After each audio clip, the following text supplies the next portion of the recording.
Right now at noon, Friday is the last day of production at the Tyson plant in Knoll, Missouri. We'll see what that means for the 1,500 employees that are losing their jobs. And we've got a warm and windy day across the 4 states out there. We're going to talk about this breeze and get that forecast coming up. Plus, the Joplin School District inducts its 2023 Hall of Fame class. The 4 states' most watched news starts now. Good afternoon and thank you for joining us on KOAM News at Noon. I'm Caitlin O'Shaughnessy. In today's top story, businesses in Joplin are feeling the impact of homeless population in the community. Businesses near 32nd Street are dealing with harassment, drug paraphernalia, and break-ins. Recent Joplin greenhouse and coffee shop was vandalized. Police have arrested a homeless woman in that case. The city of Joplin, the leaders in Joplin need to partner with these people like the Water Gardens, Vita Nova Village. There's a lot of places out there that have resources. Although the owner took the situation in stride, he believes city officials should be more proactive. And Friday is the last day of production at the Tyson plant in Knoll, Missouri. The plant was originally scheduled to close next week, but the closure was moved up to October 13th. The closure will leave about 1,500 people unemployed. KOAM's Fernanda Silva has the story. Yana Gonzalez moved to Neosho, Missouri from El Salvador 25 years ago. The last 5 she spent working at Tyson. In the beginning, she would cut 28 chicken wings per minute. Now, as the company is about to close its plant in Knoll, and many of her co-workers have already left, she says the workload almost doubled. Currently, she cuts almost 50 chicken wings per minute. They have us, in my opinion, like I say, in modern slavery, because I have never been treated so badly in a job as they're doing now. But according to her, the increased workload is the tip of the iceberg. I take from Tyson the worst disappointment. I thank God that I had a job and the opportunity to have one. But for me, Tyson was the worst job in 25 years. According to her, some managers show no mercy toward employees, ignoring the long bathroom lines and requesting unreasonable short breaks. Gonzalez says the situation is even worse for workers who, unlike her, are undocumented. Sometimes when a Hispanic person doesn't have papers, they do what they're told. They allow themselves to be yelled at. We also reached out to Tyson, who emailed us answers to our questions. Tyson says they are committed to providing a safe and healthy workplace for all their team members. According to the company spokesperson, Tyson values its immigrants and refugee team members and provide high-paying jobs and access to legal services. Tyson also said they verified the employment eligibility of those they hire. Regarding the concern about an increased workload, Tyson says they run their processes in control and based on the number of team members available to work each shift. Gonzalez says she will continue working until the very last day, but she's hoping for a better future and opportunity ahead. I honestly am enduring a lot because I need to work and start anew. And that's where Gonzalez's focus is now, her new beginnings. In Neosho, Fernanda Silva, KOAM News. We have an update on a boil water advisory. The Kansas Department of Health and Environment has rescinded a boil water advisory for the Wilson County Rural Water District 8 public water supply system located in Wilson County. The advisory was issued because of a line break resulting in a loss of pressure in the system. And authorities are reviewing the death of a police canine. It's concerns with the unexplained death of the dog Kareem in August. While the sheriff's office continues its investigation, the Parsons Police Department has placed the canine handler on administrative leave and opened a personnel investigation to determine if any policy or work rules had been violated.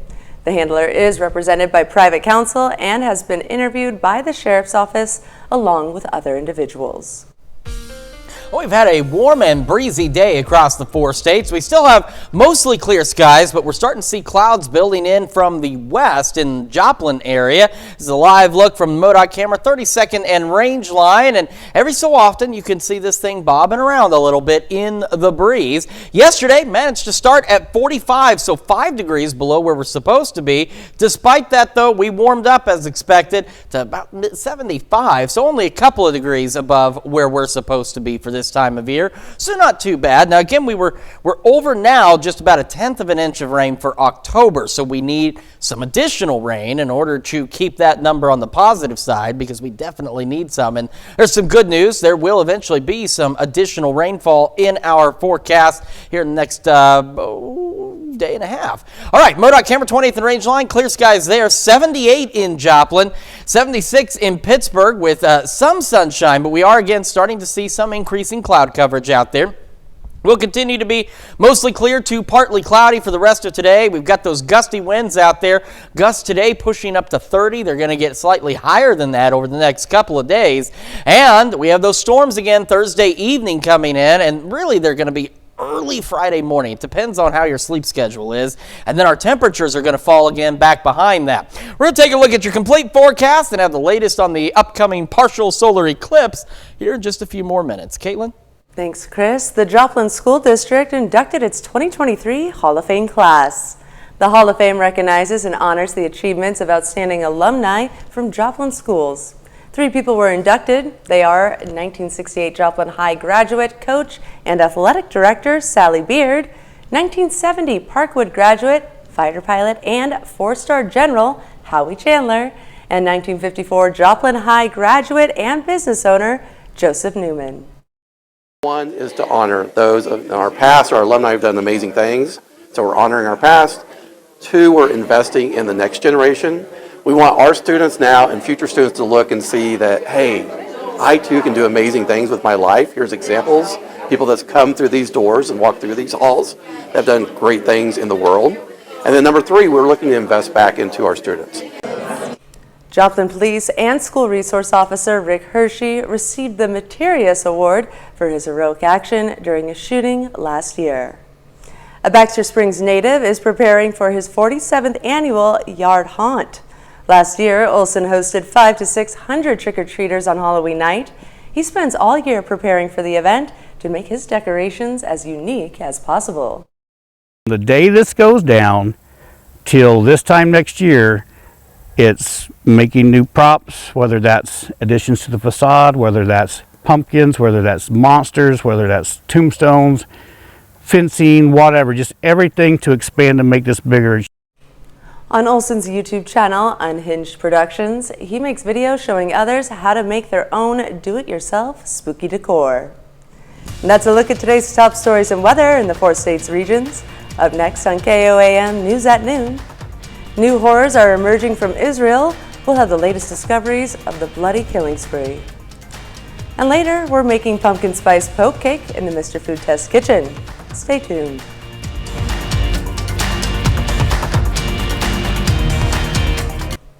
The brutality of Hamas' surprise attack on Israel Saturday is coming into clearer focus as the fighting intensifies. More than 100,000 people on each side have been killed in the last 5 days. A warning to viewers, some images in this report are graphic. Bradley Blackburn has the latest from the United Nations. New horrors are emerging from the communities where Hamas went on a bloody killing spree. After finally wresting back control of Kfar Aza kibbutz, a small farming community, Israeli security forces say terrorists took brutality to a new level, decapitating children, including babies. You see the babies, the mother, the fathers in the bedrooms, in the protection rooms, and how the terrorists kill them. It's not a war. It's not a battlefield. It's a massacre. Karen Flash, who survived the kibbutz attack along with her husband and baby, says she is numb. There's no going back from this. In Gaza Wednesday, Israel's unrelenting airstrikes on suspected Hamas targets continued, demolishing entire neighborhoods. Israel has cut off the entry of food, water, fuel, and medicine into the territory, making the situation dire for the more than 2 million Palestinians who live there. The UN says more than 250,000 people in Gaza have fled their homes, and it expects that number to climb as fighting continues. Israel has mobilized hundreds of thousands of military reservists, making it appear increasingly likely that it will launch a ground invasion. Israel is also sending tanks to its border with Lebanon. We stand with Israel. On Tuesday, President Biden pledged support for Israel. The first U.S. shipment of weapons has already arrived, and defense officials say a small group of U.S. Special Forces is on the ground to help with planning and intelligence. Bradley Blackburn, CBS News, New York. U.S. Secretary of State Anthony Blinken leaves for Israel today in a show of support. The United States says 14 Americans are among the dead and at least 20 are missing, although it's unclear how many are among the more than 100 people who have been abducted. Still to come on KOAM News at Noon, we see what's cooking with Mr. Food. The fairy godmother may have turned a pumpkin into a carriage, but that's nothing compared to what we're doing with pumpkin today. But first, we have got those warm, windy conditions, and we've got rain chances on the way. We're going to take a look at your complete forecast when the KOAM News at Noon returns. Welcome back to the KOAM News at Noon. So warm and breezy is what we promised you this morning, and warm and breezy is what we're seeing this afternoon. We still have some clouds out there starting to build in. We'll take a look at all that in just a moment. But first, let's take a look at the future tracks. We've also been talking about rain chances. Now, we head into this evening, overnight, and into tomorrow morning. We're not looking too bad. These wind arrows are moving fast because it is going to be pretty breezy again as we head into our Thursday. Could see a few more clouds here and there. By Thursday evening, though, look at these warm temperatures. Fort Scott 80 degrees, Fredonia at 80 degrees, upper 70s out there. So another pretty warm day with gusty south winds at about 30 to 35 miles an hour. Then we go to midnight. We start to see a few of those stray showers, and we'll look at a line of thunderstorms potentially building by about 2 o'clock Friday morning as it begins to sweep across the area. Now, this is going to be brief, as you can see, by 4 starting to exit the area to the east. So we're talking along and to the east of Interstate 49, back up towards Stockton Lake. And we'll have a few lingering scattered thunderstorms, but they're dying down as we head towards sunrise on Friday, and a couple more still hanging out, but they'll be gone by mid-morning Friday. However, there's still that potential, at least, for some strong thunderstorms out there. So we have that low to elevated risk for us tomorrow, and this is really for that time frame between about midnight and 4 a.m. with that line of thunderstorms. So we're talking maybe the potential for some small hail, gusty winds out there. Of course, we'll keep an eye on that should anything change. Right now, though, MoDOT camera 32nd and range line. There's some of those clouds off to the northwest building into the area. And we talked about this thing being that rock, the weather rock that you tie to a string. If it's wet, it's raining, etc., etc. If you watch every so often, we get a good gust of wind, you'll see this thing start to blow back and forth out there. So that's kind of our weather rock. Right now, outside the KOAM studios, a little bit more cloud cover. We've got the clouds building in from the southwest, and if you look, you can see the motion on these being pushed off to the northeast, and that strong breeze out there for sure. And the KDOT camera, 69 and East 520th Avenue, just south of Pittsburgh. You can see, here's the sunshine, and then we got darkness around that because we're starting to see a few more clouds begin to build in on the Kansas side. We've even watched that camera shake around a bit too. There's a better view of those clouds from our camera at 7th and the range line. 78 in Joplin, a 1 degree heat index of 79, but this is the big thing. South-southwest breeze at 20, gusting upwards of 32 miles an hour out there. Over on the Pittsburgh side of things, sitting at 76, couple of degrees warmer, feeling like 78, south breeze 17, and gusts over there again pushing close to 30 miles an hour. Around the area, strong southerly winds allowing us to warm up. We've got a lot of warm weather out there. 78 in Stockton, Nevada, Fort Scott, Iola, Yates Center, Neodesha, Chetopa, Miami, Neosho. So a lot of mid-upper 70s across the area. For the rest of the day, still looking at getting at the upper 70s. Of course, some of us out there pushing low 80s under partly cloudy skies. The breezy conditions continue through the evening and overnight. We'll drop back down into the low 60s. And as we head into tomorrow, again, partly cloudy skies. Once again, upper 70s, maybe some low 80s. Those winds begin to gust at 35. And real quick before we're out of time, Don't want to forget about the partial solar eclipse this Saturday. We're in that zone of 60 to 80%, but really on the local level, we're looking about 60 to 65%. It'll begin Saturday morning about 10:25, reach its peak around 11:51, so by late morning, and then it wraps up by about 1:24 Saturday. So if you're going to go out there and watch it, we got great weather for Saturday, but make sure you've got protective eyewear. Got those morning thunderstorms Friday, early high upper 60s. We'll begin to drop back down through the day. Low 60s and sunny this weekend. As we head into the next work week, we do begin to warm back up again into the 70s with maybe a few thunderstorm chances on Thursday and Friday of next week. But we do get another cool down between, say, Friday and Tuesday. Thank you, Chris, and stick around. We'll be right back with more after this. It's time to check in with Howard in the Mr. Food Test Kitchen. Today he's making a seasonal version of our favorite poke cake recipe. It's called pumpkin spice poke cake. Take a look. If you're a pumpkin lover, over the next couple of months, you're going to be smiling ear to ear. That's because this is the time of year when restaurants and manufacturers come out with pumpkin-flavored everything, whether it's cereal, baking bits, or even gourmet coffees. To join this trend, we've created a pumpkin-y poke cake that's positively addictive. We start by beating together a box of spiced cake mix with some canned pumpkin, a couple of eggs, and water.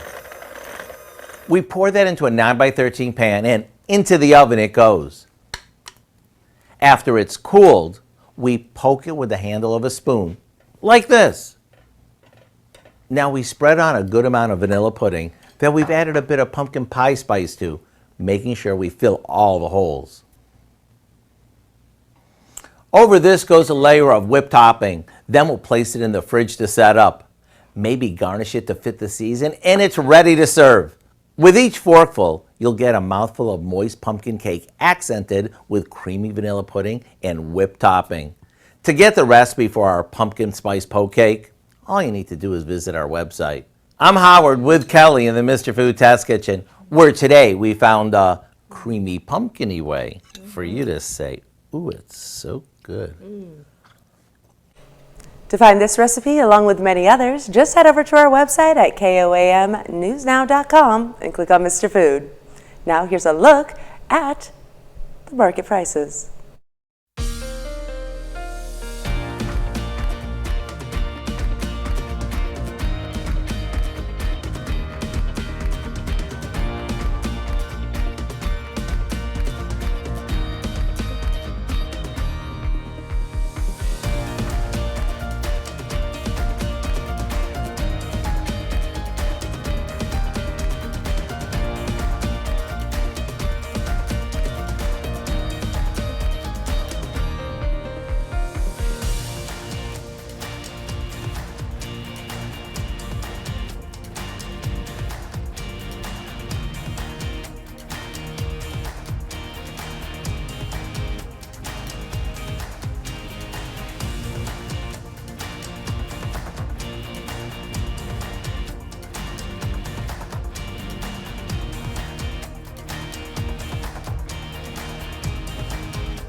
All right, so we've got wind gusts to 30 today, 35 tomorrow, breezy still on Friday, near 80 today and tomorrow. Morning thunderstorms Friday. We're talking very early morning storms. Temperatures will fall gradually through the day. Low 60s this weekend. Don't forget about the eclipse. We're looking at sunny skies. And then we'll start to warm up a bit next week under partly cloudy skies. I guess technically during an eclipse, it's partly sunny. That is true. That is true. We need an eclipse sunshine graphic. There you go. Well, Del, what do you have for us tonight? Well, at 5, non-melanoma skin cancer is killing more people than melanoma, according to a study presented in the European Academy of Dermatology. Though melanoma is more deadly, non-melanoma is significantly more prevalent, causing 78% of all skin cancers. Plus, a Baxter Springs man is frustrated with the situation between construction work and Liberty Utilities. And McDonald County Schools level up school lunch with a playful twist. Hope you join us for those stories. A lot more, of course. It's coming up on KOAM News at 5. And thank you for joining us for KOAM News at Noon. Have a great rest of your day.